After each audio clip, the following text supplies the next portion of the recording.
صلی اللہ تعالی علیہ وآلہ وسلم۔ دیکھیں ایسا ہے، عبادات جو بھی ہوں،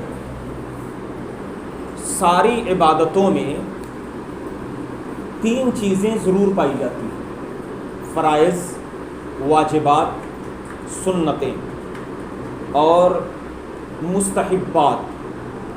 ان باتوں کا ان کے اندر موجود ہونا ضروری ہوتا ہے، ان کے بغیر کوئی بھی چیز مکمل نہیں ہوتی۔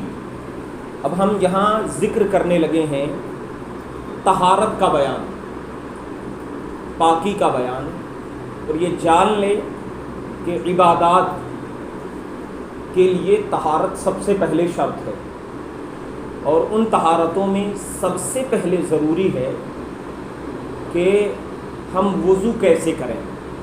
عبادتوں کا مکمل ہونا ضروری ہے، اور وضو ہماری عبادات میں شامل ہے۔ آپ جانتے ہیں نبی رحمت صلی اللہ تعالی علیہ وآلہ وسلم نے ارشاد فرمایا، الصلاۃ مفتاح الجنہ، نماز جنت کی کنجی ہے۔ اور ارشاد ہوا، والطہارۃ ای الوضوء مفتاح الصلاۃ، اور وضو نماز کی کنجی ہے۔ تو وضو کا مکمل ہونا ضروری ہے۔ وضو سے پہلے غسل بھی ہونا ضروری ہے، اور اگر آپ نے غسل مکمل کر لیا تو آپ کے کپڑے کا پوری طرح سے الگ طہارت یعنی پاکی پر ہونا ضروری ہے۔ یہ کئی تفصیلات ہیں، لیکن غسل میں تین باتیں جو بے حد ضروری ہیں وہ فرض ہیں۔ پہلی کلی کرنا، دوسری ناک میں پانی چڑھانا، اور تیسری پورے بدن پر پانی بہانا۔ یہ تین باتیں غسل میں فرض ہیں۔ اگر کہیں بال کے ناکے کے برابر بھی جگہ سوکھی رہ گئی تو غسل مکمل نہ ہوا، یا کسی صاحب نے پورا غسل کر لیا، کلی بھی کر لی، پورا بدن پہ پانی بھی بہا لیا، ناک میں پانی نہیں چڑھایا، اب یاد آیا، یا یاد بھی نہیں آیا، اس نے وضو کر لیا اس پہ اور وضو میں ناک میں پانی چڑھا لیا، تو اس کا غسل بھی ہو گیا اور وضو بھی ہو گیا۔ اب جب غسل آپ نے مکمل کر لیا تو آپ کے غسل میں کچھ باتیں سنت ہیں، کچھ باتیں نوافل میں سے ہیں جو مستحب ہیں، کریں تو ثواب ہے، نہ کریں تو کوئی گناہ نہیں ہے۔ مگر مستحب بھی اگر بار بار چھوڑنے کے عادی بن جائیں نفلوں کو تو سنت چھوڑنے کا گناہ اس پر آتا ہے۔ اور اگر سنتیں غیر مواظبہ یعنی وہ سنت جو کہ غیر مؤکدہ ہیں، انہیں بھی بار بار لگاتار لوگ چھوڑتے ہی رہے، جیسے عصر کی سنت بہت سارے لوگ پڑھتے ہی نہیں، تو یہ چھوڑنا، اس کا عادی بن جانا، یہ گناہ کا باعث ہے۔ اور اگر اسے لگاتار اس کے عادی ہو گئے تو مکروہ تحریمہ ہے، اور مکروہ تحریمی اگر ہو گئی تو یہ حرام کے برابر ہے، یعنی واجب چھوڑنے کے برابر میں حکم آ جائے گا۔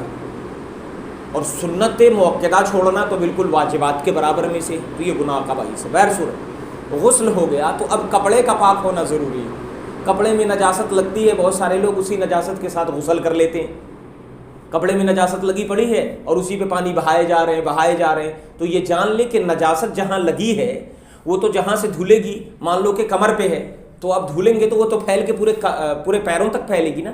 تو پہلے ضروری ہے کہ نجاست کی جگہ کو دھوئیں، پھر اس کپڑے کو دھوئیں جس کپڑے پہ نجاست لگی ہے، اور اسے دھو لیں۔ اور آپ کے پاس کوئی دوسرا کپڑا نہیں ہے کہ جس میں غسل کر سکے تو پھر دھو کے اسی کپڑے کو نچوڑ کے پھر سے پہن لیں طہارت کر کے، اور جان لیں کہ 3 ہی بار دھونا ہے۔ کوئی شخص کہے نہیں جی ہم تو 4 بار دھوتے، ہم تو 5 بار دھوتے، تو یہ فضول خرچی ہے، کیونکہ میرے نبی علیہ السلام کو 3 بار ہی دھونے سے پاکی حاصل ہو گئی، تو تم کیا نبی سے بڑھ گئے؟ نبی اعظم صلی اللہ علیہ وسلم نے جو حد مقرر کی ہے اس سے تم آگے نہیں جا سکتے۔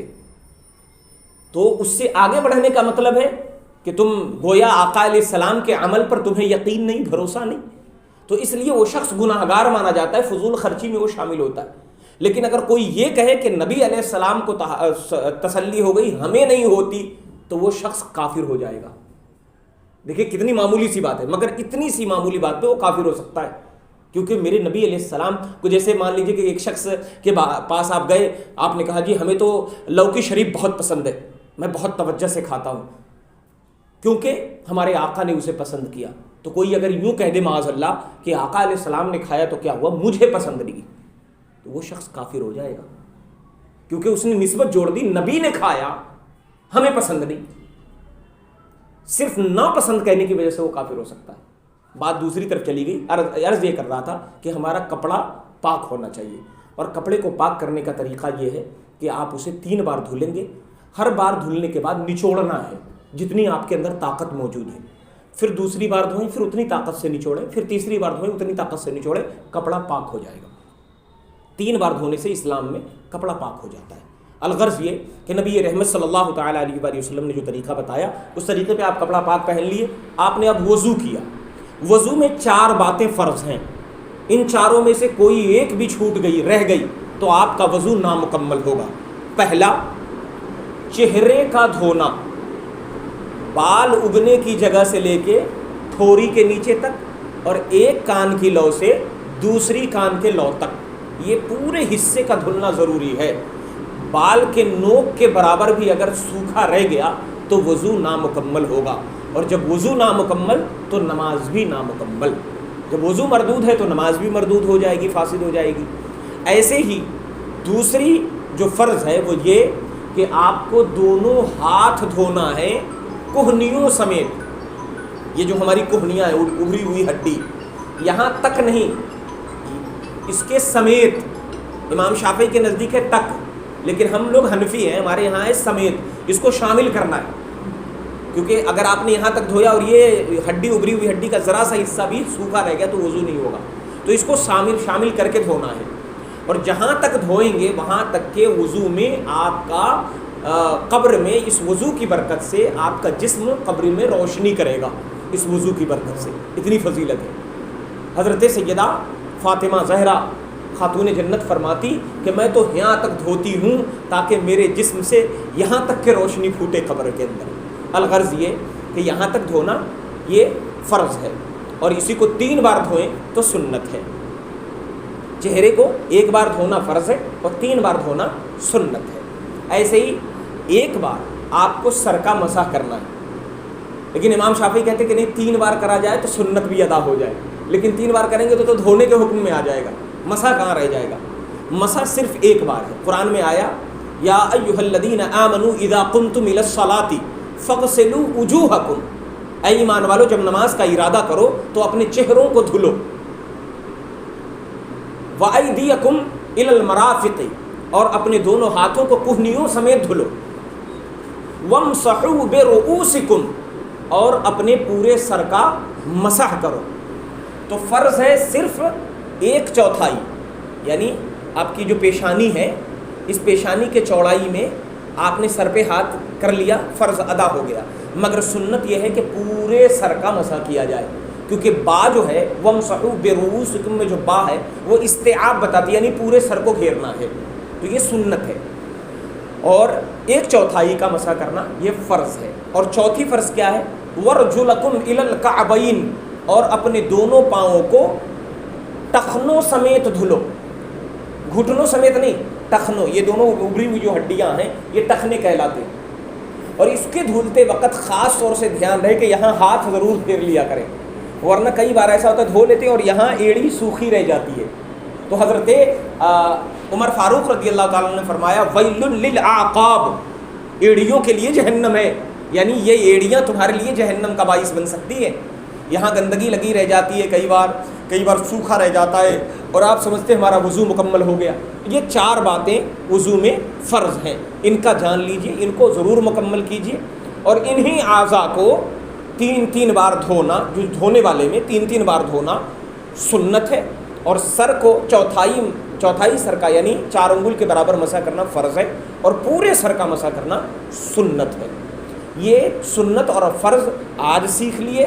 اب انشاءاللہ واجبات، مستحبات، ان کا ذکر ہم آپ سے آنے والے وقت میں کل یا اس کے بعد آنے والے وقت میں کر دیں گے. صلو علی الحبیب صلی اللہ تعالی علی محمد صلی اللہ علیہ وآلہ وسلم. بارے اللہ ہماری اس کوشش کو، ہمارے اس درس کو اپنی بارگاہ میں قبول فرما، اور شریعت بیضہ، شریعت محمدیہ صلی اللہ علیہ وآلہ وسلم پر اور پیارے حبیب کی سنتوں پر عمل کرنے والوں میں شامل فرما، اور مولا اس عمل کو ہمارے لیے برکتوں کا باعث بنا۔ ادارہ حاضہ امام احمد رضا جامع مسجد کے لیے جو جگہ خریدی جا رہی ہے، مولا تعالیٰ اس کے لیے غیب سے تعاون کا اہتمام عطا فرما، اور مومنین کے قلوب کو اس کی طرف مائل فرما دے۔